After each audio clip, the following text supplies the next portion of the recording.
Yeah, you know what time it is, man. It's your girl P.O.C. host of Revive Radio. We are back live on ReviveIsAlive.com. And once again, that is ReviveIsAlive.com. You gotta get up anyway, so why not get up with me, your girl P.O.C., man? Before we get started, man, I gotta give Auntie a happy Earth Day birthday. Shout out to Michelle Obama. Today, she turned 55 years old. Yo, when I say black don't crack, black does not crack. So definitely happy Earth Day birthday to my first lady, forever and always, Michelle Obama. I want her book. So if anybody's out here listening right now, anybody in the studio want to hook, you know what I'm saying, sister up to that Becoming book, please, because I want to become myself too as well. So yeah, shout out to Michelle Obama for just dropping her memoir as well a couple weeks ago. So I definitely want to give that happy Earth Day birthday. I got our special guest in the building as well, man. He's not new to the show. We were just talking about how he watched me grow over the past couple years. I'm like, dang, Asa, you really been around for a minute. I'm excited. Yeah, so shout out to my guy, ASA KHALIF. Asa, go ahead and introduce yourself so they know exactly who they're listening to. Peace and blessings. This is ASA KHALIF, social justice activist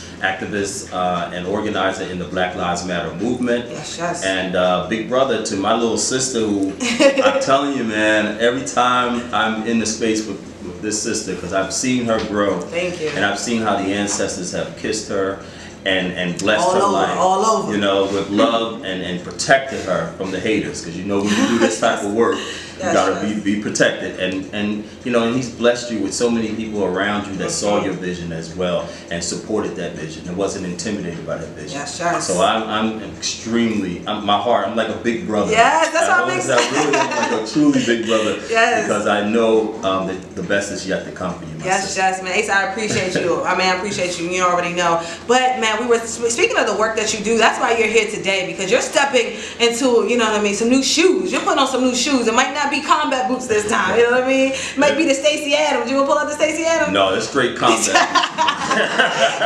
Y'all should have seen him with the two-step earlier, man. DJ Shaq don't have the music going. I'm sure some footage will show up. I'm gonna shoot some footage myself. I haven't got a good dance in a minute. Oh, we got you. Exhibit A's in the building. We got you. Definitely. Shout out to the DJ. Yes.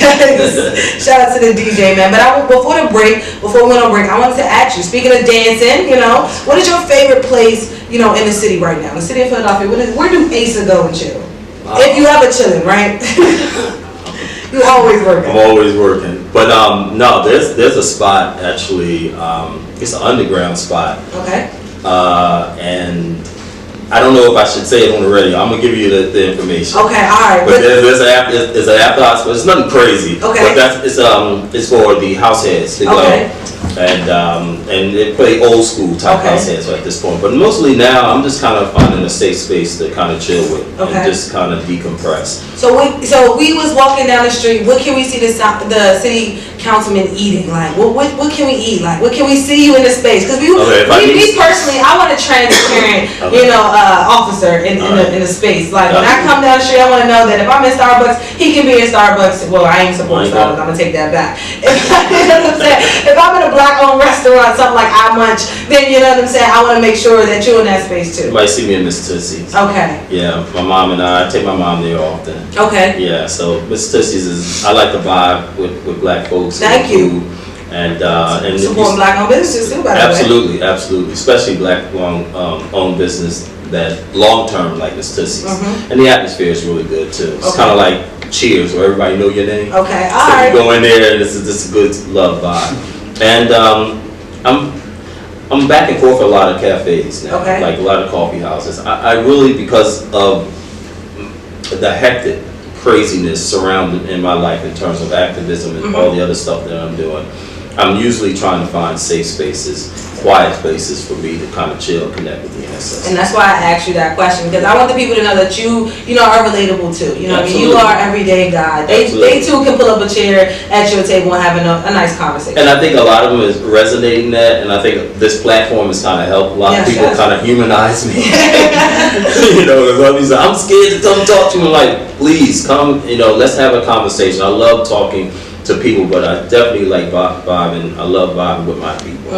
And even if we disagree, the fact that we can have an open conversation in love and respect and lead with empowering each other, that's the good thing for me. That's a blessing for me. Definitely. And the reason why I want to ask you that is because when you think about ASA KHALIF in the media, the first thing you think about is radical, you think about militant, you think about the guy with the big boots really at the door. You know what I'm saying? So that's why I want to ask you that question and let the people know that you are relatable, they can sit down and they can have a cup of coffee. Absolutely. And you know, and I'm a God-fearing man. Yes. You know, and he really is though. I'm a God-fearing man.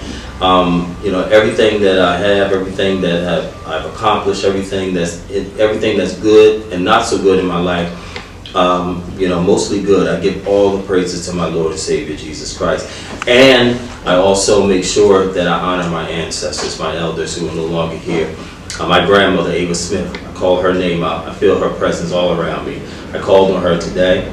Awesome. When I came, every time I come here, I call my grandmother, and I feel her calming spirit into the room. But you know, I think we have been brainwashed by European way of what Christianity or what spirituality is when it comes to us. Anything outside of well, you better not call on Aunt so and so. That's witchcraft. It's not witchcraft. If your grandmother loved you here in the present, her love is even greater in the spirit world. Yes, and you can call on your elders, you can call on your ancestors to help. Even though they're no longer here, doesn't mean that their life force or that spirit of love leaves them. It stays with you and it can comfort you and guide you. So don't dismiss the power of your ancestors. Call on them. They're waiting to assist you, especially and navigate you in these spaces, especially in this country. Yes, man. If you're just tuning in to Revive Radio, we are live right now on ReviveIsAlive.com. We got our special guest, Asa KHALIF, who just recently announced that he's running for city council at large. And I got to get back into it. So what is your first 60-day, 90-day rollout plan? Like, what do you got for the people when you get in office? Well, the first I'm going to do is, Niza Morris was a trans woman of color who was murdered about 15 years ago. Okay. And her death has always been under suspicious circumstances. She was found on about Broad and Walnut with a head wound. I knew Niza Morris. And I knew her family. The 6th District Police was the last individuals to see her. And there's been a whole bunch of discrepancies with that. We've, in the activist world, believe that the 6th District has something to do with it. What's the 6th District for the people that don't know? 6th District Police District. They were, I believe. What area is that in? That's in Center City. That's right by, I believe, Race. Okay. 12th and Race. Okay. I believe that's where they're located. And the politicians were very silent concerning that. You know, Niza Morris was a trans woman of color. She didn't have blonde hair and blue eyes. Her name wasn't Matthew Shepard, and it wasn't safe for the politicians, particularly politicians of color, to speak on that. It's still, again, under you know, a dark cloud regarding what happened to her. The first thing I'm going to do, the first day, is to call for hearings and start subpoenaing these individuals to come and testify. Whatever I can do using my council powers, we're going to have open hearings on what truly happened to Niza Morris, and I want those the reports that have not been released to the public. I want them released. When you say all Black Lives Matter, you say all Black Lives Matter, and that means trans lives as well. We need to know what happened to Niza Morris. Also, I'm going to ask and demand for the District Attorney Larry Krasner to reopen the case of my cousin Brandon Tate Brown, who was murdered by the Philadelphia police in the 15th District. There is no statute of limitation on murder. And I believe, based on the new evidence and the evidence that was overlooked in that particular case, he was a victim of racial profiling. Our family deserves justice, as we demand justice for all the other victims who have been victimized by the Philadelphia police. Then we got to get rid of the 10-year tax abatement. It's killing our community. Thank you for bringing that up. Most people don't talk about that no more. No, we keep focusing on the sugar tax. The soda tax. Absolutely, and we need to get rid of that because it's allowing individuals who have not invested in our community to come into our community and make money and call the cops on us. You live 26 in Oxford and someone's calling the police on you because they want to have a cafe. You've been there all your life. You've been there through the crack epidemic. You've been there through the drug wars. And you're telling me that I can't walk into my neighborhood, I can't walk on Ridge Avenue anymore, I can't walk on Montgomery, 20th and Montgomery, which is completely gentrified now? No, absolutely not. Southwest, University City, you know, Clark Park now. It was time. West Philly, even on 50th Street. I'm coming on 50th and Haverford. I mean, I'm like, yo. Get rid of that 10-year tax abatement. It is killing our community. We have legacy in those communities. We don't want to see them whitewashed. And you shouldn't punish, again, we were talking about Big Mama off the air. You should not punish Big Mama. Big Mama kept that house. So when Raheem came home from prison, he had a place to land and get himself together. Or if the daughter had to leave an abusive relationship, she had a place to go. Or if the gay son or daughter was kicked out from these homophobic parents, they could always go to grandma. Come on to grandma's house, we love you. You know, Big Mama represented more than just, you know, some woman who is keeping her property and not upkeeping her property. It was a light. You knew that if you could make it home to Big Mama in that light, at the end of the tunnel, you could get on your feet. So we definitely need to get rid of the 10-year tax abatement. Let me ask you this question. What can we do about gentrification? It's happening. It's already settled in. A lot of people have their foots in the door at this current time. Like I last night, we were on 38th and Lancaster, and me and Exhibit A are looking out the window. I'm like, yo, that's a whole comic book store in the middle of 38th and Lancaster. We all know what 38th and Lancaster used to look like. Exactly. It's a comic book store right there. And people are in there. I'm like, that is the smartest thing you can do. In about 2-3 years, Drexel will move all the way up this block, and that comic book store is going to be, you know, a big foot in the door. Absolutely. Not to leave your neighborhood. Not to leave your neighborhood. Start a different neighborhood association. Okay. Yeah, I know when the gentrifiers come in, they start their neighborhood association, and that's the official. No, you start your own and have the interest for those who long-term residents who have been there forever. You know, we got to fight this fight. Any fight that we've ever had in our lives, we had to fight together. And then we got to help each other. If you know someone financially, you know, everybody knows the deal on everybody in the neighborhood, all right?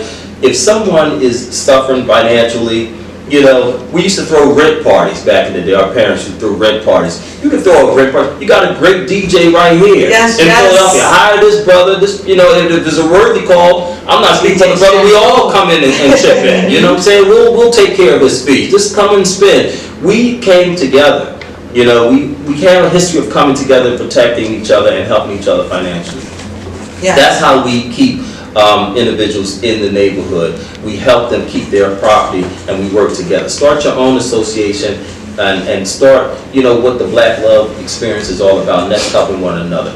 Don't allow anyone to come into your neighborhood and dictate to you how the neighborhood should look and how it should be and how you should start acting because they're now there. So let me ask you this question. What's more important right now for our city? Is it building new homes and commercial spaces or rehabilitating the homes and commercial spaces that we already have? Definitely rehabilitating those homes, because the homes that are rehabilitating, that we're asking to rehabilitate, is the homes that our family members are occupying. But they're just knocking them down. And they're just knocking them down. But I want to get into it with the government shutdown really quick, ASA, because as I was doing my research and learning, when it comes to government assistance, the budget is going to end February of 2019 for most folks. And I didn't even think about it.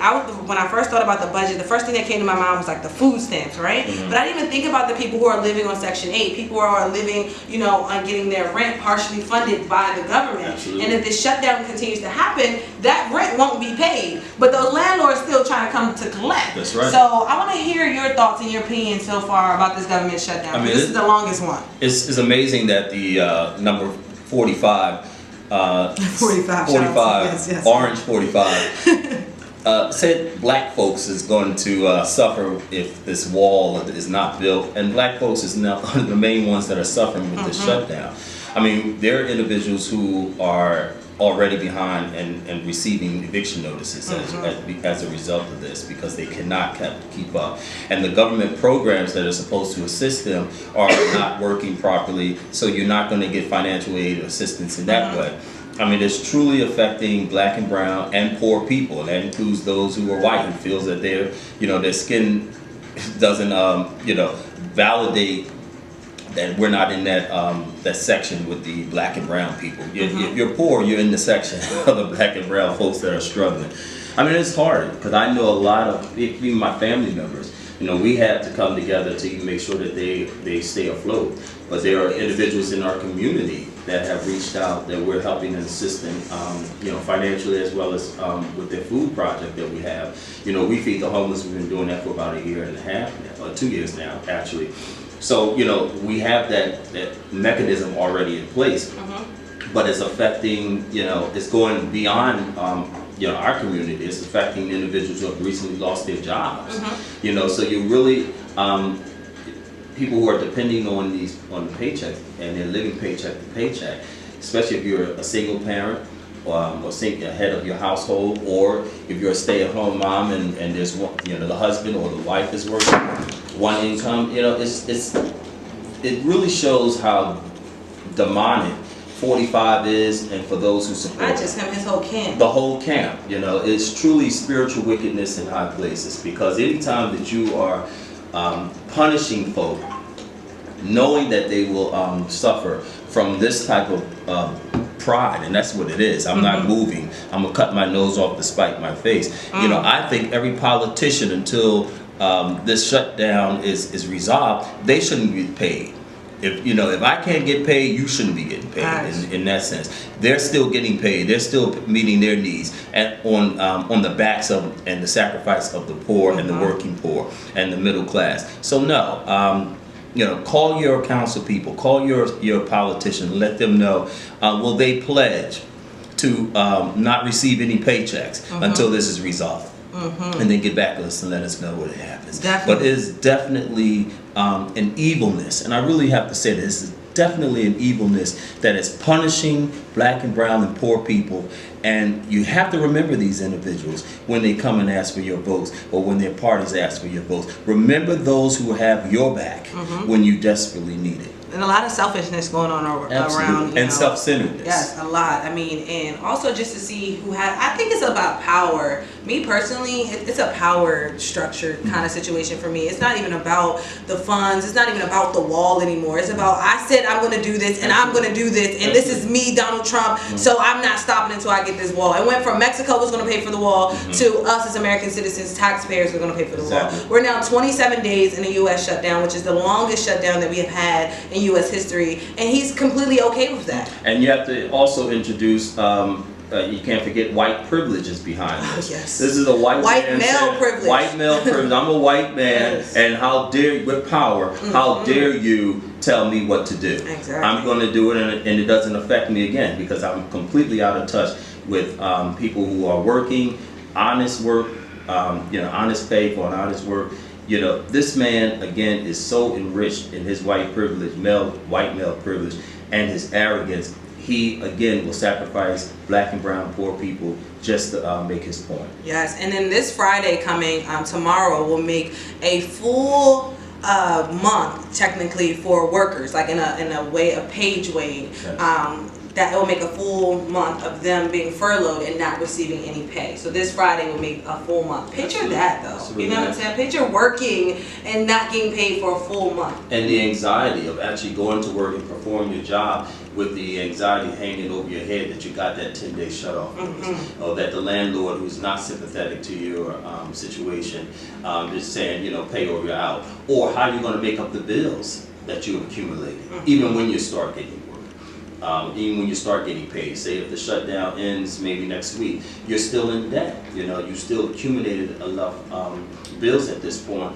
You're in a hole. Facts. You know, so the longer they continue to hold out, the longer you continue to be in that hole, and they don't give a crap at all. Now, this is my last question I want to ask you about the government shutdown. So, when it comes to a local and a state, I would say responsibility, who's responsible to actually speak up for the people, you know, in the city of Philadelphia as well as the state of Pennsylvania? Who speaks up for us when it comes to this situation? Because a lot of us here in the city of Philadelphia are going to be affected. Because if you think about the percentage and the number of people who live off of welfare here in the city, we're really going to be affected as a city. So who do we speak to and talk to about that, other than making the calls?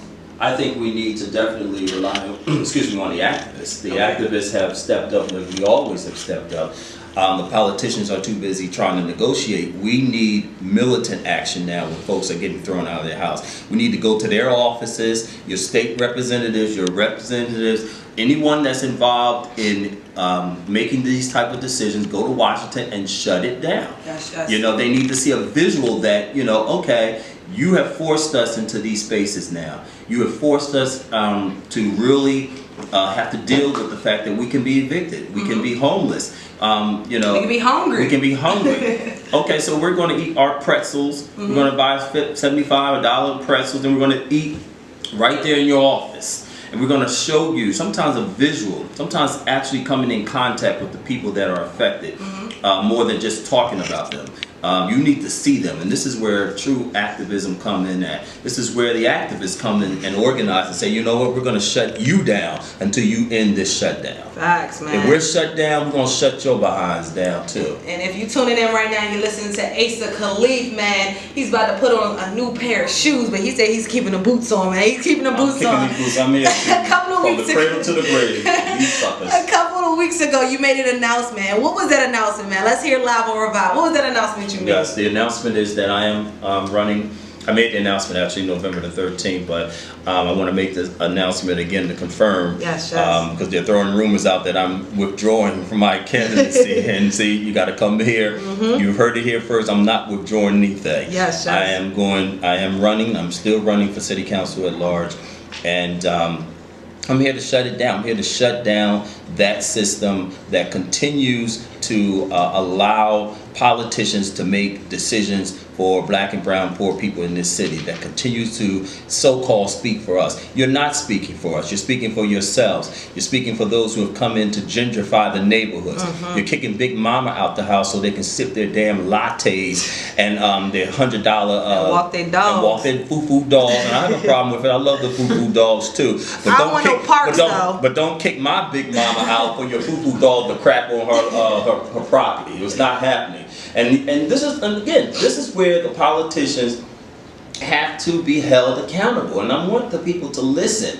Do not fall for the okie doke anymore. Especially these black politicians. You have lived in those neighborhoods. You grew up in North Philadelphia. You grew up in the Black Bottom. How dare you allow someone to come in and start construction and not hire the people that you know in that neighborhood that needs help and that needs work? That should be a negotiation, part of the negotiation process. Or exactly. My whole point is everybody now and their mama is coming to you with their hat, asking for help, asking for your vote. And my point is now, this is the time where you have to make a serious, conscious decision on where these individuals stand with issues that affect you. And where were they when you reached out to them? When folks are in trouble or in trauma and they have enough courage to come to that building they call City Hall, they don't need your family member who just got a job because you got in office to be disrespectful to them. They need help. They need assistance. You don't have to reprimand them. Help them first and then put them in classes to teach them how to not fall into these traps again, because a lot of it is learned behavior. So again, remember, and I'm saying this as honest as I possibly can, because I'm no politician. Yep, you already know what time it is, man. It's Meet Your Girl P.O.C. We just brought them an incredible interview, man. Somebody who's not new to the show, somebody who's like family to me, man. My guy, ASA KHALIF, he just announced that he's running for city council at large here for the city of Philadelphia. I need you all to go register to vote, first and foremost, and then I need you all to go cast your vote. This May 2019, man. I need you all to pull up, pop out at the registration booth. You already know what time it is. It's Meet Your Girl P.O.C. Revive is alive. ASA KHALIF, let's go, city council. Listen, vote. It's about that time. Welcome to Revive. It's about that time. All I need is you know what time it is. Open up your ears.